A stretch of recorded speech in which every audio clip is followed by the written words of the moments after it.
everyone.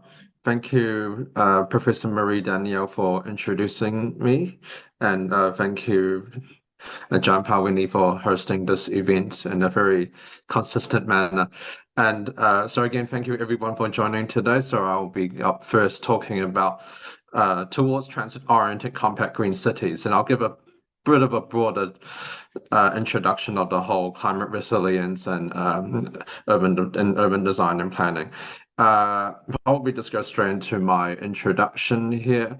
So, as Professor Marie has already well introduced myself, but let me just add a little bit more. So, yeah, so I'm born in Hong Kong, and then I lived in New Zealand. I studied everything there. So I worked in 5 different countries, and I've lectured in more than 15 different universities and taught 30 different subjects in architecture and urban design. So to give a very broad background, so the big issue today is urbanization. More than half of the world's population is living in cities, and that's expected to grow to nearly 70% by 2050. But however, less than 3% of the world's land, excluding Antarctica, is actually occupied by urban development. So in the picture behind, which is a photograph I took of Hong Kong, the idea that you have a lot of people in cities, but actually only using a very small percentage of the world land. Moving to urbanization in Asia, of course, that's what's the real issue is the fact that actually even though half of the world's population is living in cities, half of that is actually living in cities in Asia, including, I guess, all of us today. And Asia itself is just more than 51% urbanized, and because it has more than half of the urban population worldwide, is actually the biggest proportion of urban dwellers. And that is going to grow even more by another 50%, which means another 1.2 billion people in the next 20-something years. And that's a picture of Singapore behind. But coming with urbanization, which of course is the movement of people into cities, we will have unplanned or planned issues. And this is the first one of the most popular, of course, which is the traffic jam in Bangkok. And then that's not just in Bangkok, of course, also in Vietnam and Indonesia and others. Leading from traffic jams, of course, is air quality. And I think it was about 60% of the poor air quality is actually coming from traffic jams in Thailand. The others, of course, is coming from agricultural burning. And recently, we just witnessed a shot of that, but too early in the year. And moving to issues of climate change, because a lot of Southeast Asia has coastal countries, and in a very tropical monsoon region, so we get a lot of floods, and witnessing the impacts of extreme weather due to climate change. But cities have a big role to play in both creating climate change, but also mitigating and adapting to climate change, because cities are responsible for 70% of human-induced greenhouse gas emissions, mainly through fossil fuels for buildings and transportation. Mainly buildings, and then a little bit for transportation as well. Cities consume over 2/3 of the world's energy, and of course, if that energy is coming from fossil fuel production, then that's going to cause more climate change. And very recent news, just about a month ago, the World Meteorological Organization, the UN Agency for Weather, they confirmed from different international data sets that last year was truly the hottest on record, breaking pre-industrial levels.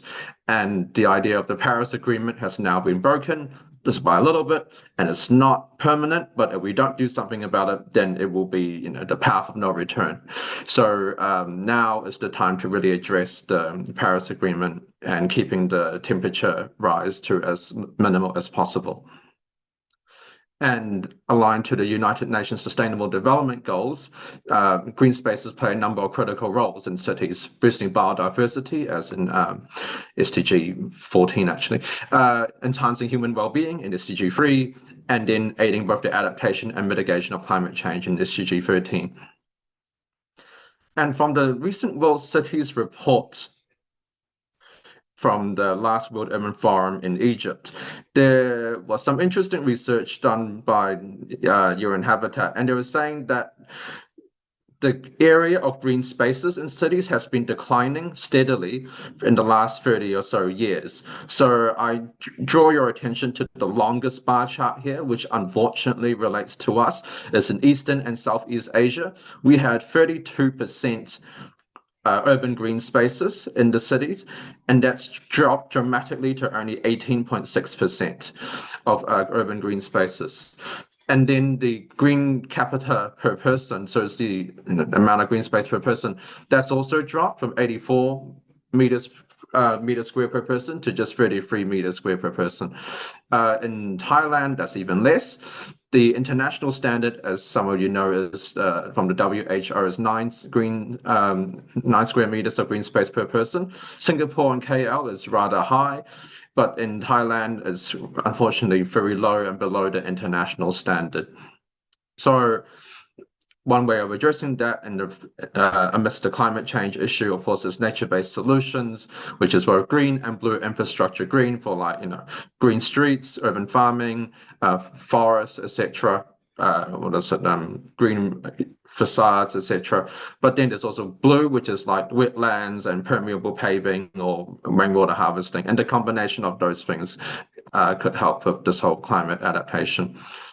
There are significant green spaces, and just very quickly, the Chulalongkorn Senior Centenary Park, Binjakiti Park, which is very large, a bit smaller, the Chong Nong Sin Canal Park in Bangkok, and then our closest neighbor in the Thammasat Rangsit campus is the Thammasat Green Roof. The problem, of course, is that even though we have these very large green spaces in Bangkok, why do we still only have 3 square meters per person? It's because the reality is not just the size, but also the distribution. So it's not just the total amount of green spaces, but how they're distributed and made accessible to people within the city. So this comes to this issue of climate mitigation, adaptation. We've heard that before, and there are different. Mitigation is more to do with how to prevent climate change from becoming worse. So using sustainable transportation, clean energy. So these are the things that we can do now to avoid, the whole 1.5 degrees from becoming worse. Whereas adaptation is acknowledging that severe weather, unpredictable weather, more extreme weather is going to happen. So we need to be prepared for that regardless. So that's like flood prediction, infrastructure upgrades, and disaster management plans. And then we have things in between, like, being capacity building, education, etc. But my presentation today, and all of this is just the introduction, is basically right in the middle, combining both mitigation strategies and adaptation strategies. And since climate change is caused directly, indirectly, fossil fuels emissions trapping the heat of the sun within the planet, compact cities can help because it's about reducing the need for travel by motorized transport and promoting clean energy and promoting active transportation. So the idea of the 15-minute Paris is a good example of the compact city. So within 15-minute walking or cycling distance from your home, you can reach to your school, your work, enjoying the outdoors, which I'm going to pick up more in a moment, as well as to getting around. So that's why the idea that you can't get to everywhere in the city, but at least if you do need to travel, take public transportation. And so following on is the 5D principles proposed by Severo and Murakami about how to make cities more compact. Density, meaning not overcrowding, but increasing the density of the urban area. Diversity, not just in terms of activities, but also income groups. So HDBs in Singapore is a good example of that, mixing poor, rich, and middle income people. So there's diversity of users and activities. Design is it's a bit of a strange one. It's actually talking about walkability, designing for walkability, and then that will reduce the need for motorized transport. And if you do need motorized transport, it should be by public transport. And so this needs the last two of distance and destination. Distance is basically the walkability to the public transit, and destination is that your area should have landmarks and attractions that people can come by public transit. So the rest of this presentation is actually about a design studio which I held second half of last year, sort of completed last December at the UDDI program and here at Thammasat Design School. It is for a proposed sea creeper compact city project. It is part of the newly opened yellow line of the Bangkok BTS or MRT system. It's owned by MRT but operated by BTS. It's right in between two districts, and it's called the Sea Creeper Station. There's a large area next to the station which is vacant, and so the idea that when you have a new train station, the area around it will become more valuable. And so I'm jumping straight into the project outcomes due to keeping this presentation quite short. So this is by two students, Gam and Jay, and they were looking at the idea of age-friendly cities, because Bangkok is also moving into an aging society. And so they were trying to propose activities, uses that will help promote active aging, but also connected to public transport, etc. They followed an idea of a grid. I think it's about 80 by 80 meter block as a regular grid, and that grid is also the skywalk system, an elevated skywalk system that connects back to the elevated train station, the Sea Creeper station, and so people can walk from the station to get to every other building, and then there are distributed pockets of blue and green infrastructure and green roofs on top of the buildings. These are some of the activities, but moreover is that there are also public green spaces to encourage active aging and social recreation and things like that. These are just some blow-up moments of what the spaces look like. So there's to their credit, but some sort of outdoor running track surrounded by the skywalk, water features, and then things that are connected to the elevated train station. This is a diagrammatic section just to show what it looks like.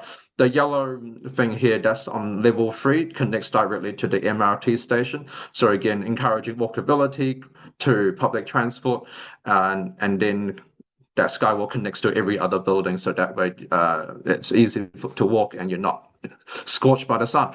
And then there are different activities, as you can see in these little bubbles.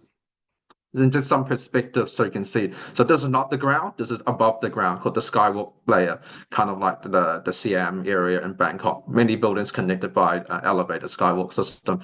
The green pockets within the buildings, and then on this plaza as well. And then here you can see the skywalk system again, and voids for recreation down below, shaded by the skywalking trees, and some pockets of green spaces. This last project, I will only show one slide because I'm going to try to test a video, and that the video will probably capture it the most. It's similar ideas of walkable distance to the train station, which is just off the picture here, diversity of users, higher density, and then destination and other things. So then so that's slide 29, right? So I think I have to stop the share, and then the video is about 1.5 minutes. So bear with me, share sound as well. If the sound doesn't work, leave it. But it works great. Here it is. Okay, that's not very good. Get me a second. Wrong video player.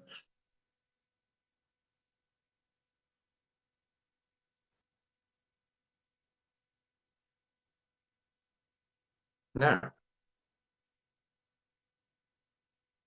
it should work.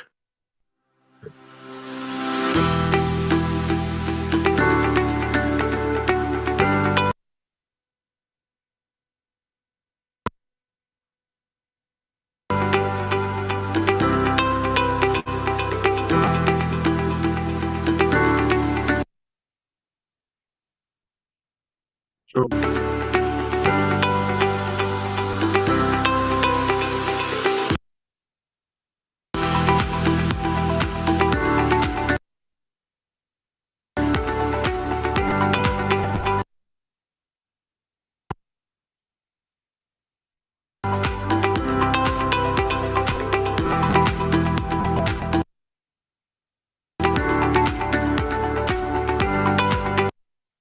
So the music just comes on and off, but the video, I think, keeps playing.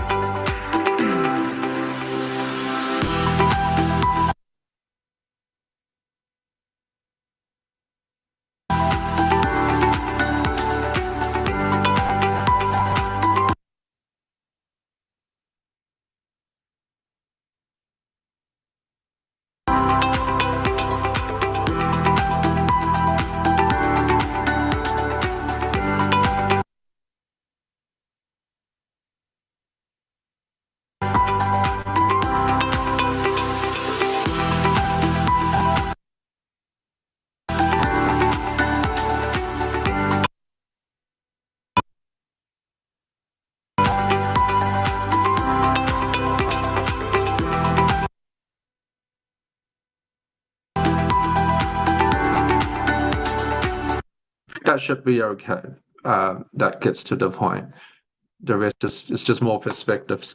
I should be on time, but over time. Thank you.